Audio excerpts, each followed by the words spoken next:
प्रिय विद्यार्थियों, गणित में अनेक प्रश्नों को हल करने के लिए हमें फॉर्मूले की ज़रूरत पड़ती है। यदि गणित के प्रश्नों को हल करते समय विधियाँ हमें मालूम है और हम हल भी करते हैं और बीच में हमें किसी सूत्र की ज़रूरत पड़ती है और यदि हमें याद नहीं है तो हमारी सारी मेहनत बेकार जाती है। तो इस प्रकार गणित के जो प्रश्न हल करने की जो आधार है, नींव है, वो फॉर्मूले पर आधारित है।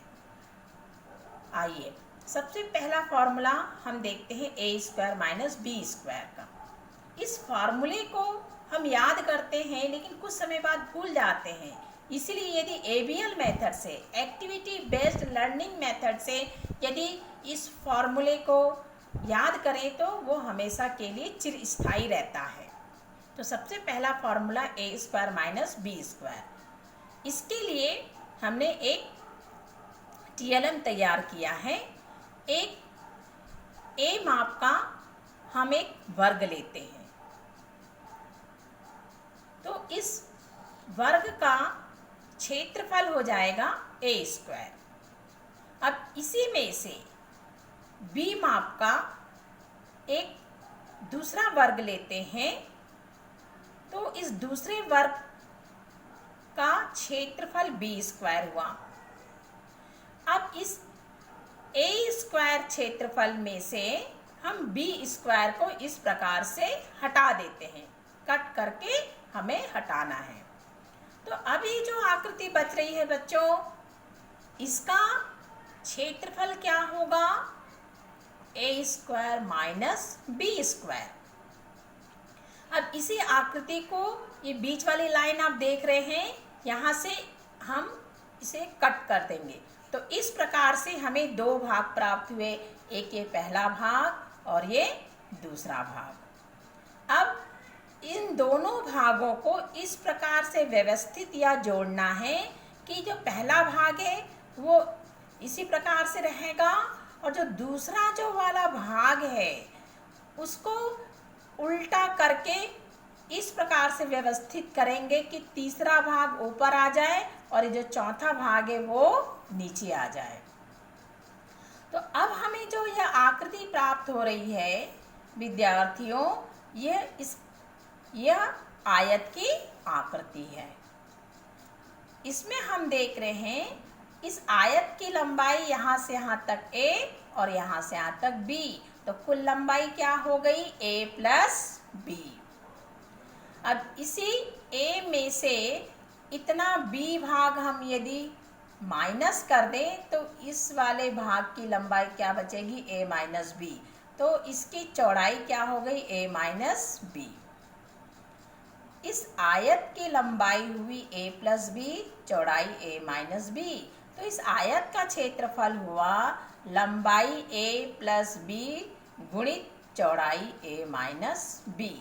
ये जो आकृति आयत की हमें प्राप्त हुई, ये इस वाली आकृति ए स्क्वायर माइनस बी स्क्वायर में से ही प्राप्त हुआ है। तो इसलिए ये जो क्षेत्रफल है ए स्क्वायर माइनस बी स्क्वायर, ये बराबर है ए प्लस बी और ए माइनस बी के। तो इस प्रकार हमारा पहला formula A square minus B square is equal to A plus B into A minus B हुआ। आइए बच्चों, अब हम दूसरे फॉर्मूले पे नजर दौड़ाते हैं। दूसरा फॉर्मूला a माइनस बी का होल स्क्वायर। इसके लिए हमने a माप का एक वर्ग लेंगे। तो इस वर्ग का क्षेत्रफल क्या हुआ बच्चों? a square.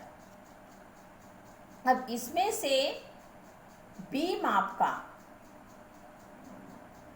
एक हम दूसरा वर्ग लेते हैं। अब यहाँ से यहाँ तक b और यहाँ से यहाँ तक a माइनस b, इसी प्रकार से यहाँ से यहाँ तक b और यहाँ से यहाँ तक a माइनस b। तो ये 1 2 3 तीनों को कट के अलग कर देते हैं। तो शेष जो हमें आकृति प्राप्त होती है उसका क्षेत्रफल क्या होगा, a माइनस बी का होल स्क्वायर। किस प्रकार से, ये देखिए यहाँ से यहाँ तक इसकी माप a माइनस बी, यहाँ से यहाँ तक a माइनस बी, ये भी a माइनस बी, ये भी a माइनस बी, चारों भुजाओं का माप a माइनस बी है, तो ये वर्ग हुआ। अब इस वर्ग का क्षेत्रफल हो जाएगा a माइनस बी का होल स्क्वायर। अब हम देखते हैं कि ये जो वर्ग है a स्क्वायर जिसका क्षेत्रफल है, इसमें एक दूसरा वर्ग बी स्क्वायर जोड़ते हैं, तो यहाँ से यहाँ तक इस आकृति का क्षेत्रफल कितना हुआ बच्चों, ए स्क्वायर प्लस बी स्क्वायर। अब इसमें हम कम करेंगे, माइनस करेंगे, ये ए बी, इसकी लंबाई ए, चौड़ाई बी, इस आयत का क्षेत्रफल ए बी। इसी प्रकार के माप का एक दूसरे आयत का क्षेत्रफल ए बी, तो ये हो जाएगा, इसको माइनस कर रहे थे, ये माइनस 2ab। फिर से ध्यान दें, ये पूरा वर्ग का क्षेत्रफल a स्क्वायर और ये प्लस b स्क्वायर। अब इसमें से हमें कम करना है ab और ये ab, तो माइनस 2ab। अब ये जो आकृति या एरिया जो बच रहा है वो हमारा कितना बचा, a माइनस बी का होल स्क्वायर। इस प्रकार से a माइनस बी का होल स्क्वायर हुआ a square plus b square और ये माइनस 2ab। आइए बच्चों, अब हमें तीसरे सूत्र को देखते हैं, a प्लस बी का होल स्क्वायर। तो इसके लिए हमने सर्वप्रथम a माप का हमने एक वर्ग लिया, इस वर्ग का क्षेत्रफल कितना हो जाएगा बच्चों, a स्क्वायर। अब एक दूसरे b माप का एक वर्ग लेंगे, तो इस दूसरे वर्ग का क्षेत्रफल कितना हुआ, a स्क्वायर। अब a लंबाई और b चौड़ाई का हम एक आयत लेंगे, इसको इस प्रकार से व्यवस्थित कर दीजिए, इस आयत का क्षेत्रफल AB और इसी क्षेत्रफल वाली माप का एक दूसरा आयत लेते हैं, ये भी AB। अब देखिए कुल क्षेत्रफल कितना हुआ, a square plus b square plus 2ab, तो ये a square plus b square plus 2ab, ये किसके बराबर होगा, यहाँ से यहाँ तक b और यहाँ से यहाँ तक a, तो कुल इसकी माप हो गई a प्लस बी और ये भी a plus B, a plus B, a plus B, चारों भुजाओं का माप a प्लस बी है, अर्थात ये वर्ग हुआ और इस पूरे का क्षेत्रफल क्या होगा, a प्लस बी का होल स्क्वायर। हमारा तीसरा फॉर्मूला आया, a प्लस बी का whole square is equal to a square plus 2ab plus b square. अब इसी में यदि c माप का हम एक अन्य आकृति लें, ये c, इसकी चौड़ाई c, इसकी लंबाई a, तो इस आयत का क्षेत्रफल क्या हुआ, ac, और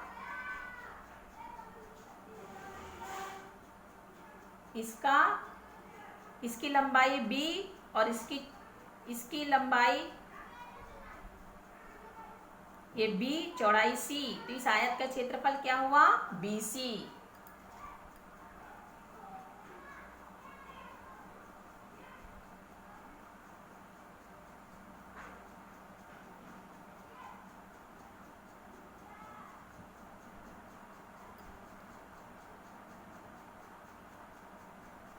तो बच्चों इसकी कुल लंबाई a plus B plus C, a plus B plus C, चारों भुजाओं का माप a plus B plus C है, तो ये एक वर्ग हुआ, इस वर्ग का क्षेत्रफल a प्लस बी प्लस सी का होल स्क्वायर। अब ये बात देखते हैं किसके बराबर है, इतना वाले वर्ग का क्षेत्रफल a स्क्वायर प्लस ये वाले भाग का क्षेत्रफल बी स्क्वायर प्लस ये वाले भाग का क्षेत्रफल सी स्क्वायर।